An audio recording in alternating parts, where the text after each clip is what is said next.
فضا کی رطوبت کے بارے میں معلومات حاصل کریں گے۔ ہوا میں موجود آبی بخارات فضا کی رطوبت کہلاتی ہے۔ آب و ہوا کا خشک ہونا یا مرطوب ہونا رطوبت کے تناسب پر منحصر ہوتا ہے، جیسا کہ جب درجہ حرارت بڑھ جاتا ہے تو ہوا میں آبی بخارات کو سمونے کی صلاحیت بڑھ جاتی ہے، اور جب ہوا سرد ہوتی ہے تو اس میں آبی بخارات کو سمونے کی صلاحیت نہیں ہوتی یا بہت کم ہوتی ہے۔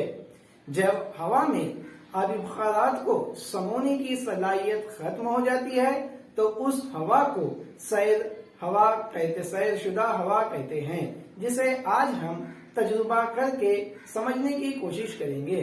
ہمارے تجربے کے اندر جو لگنے والی ضروری اشیاء ہے، ایک ہے اسپنج، دوسرا ہے چمچ، تیسرا پانی،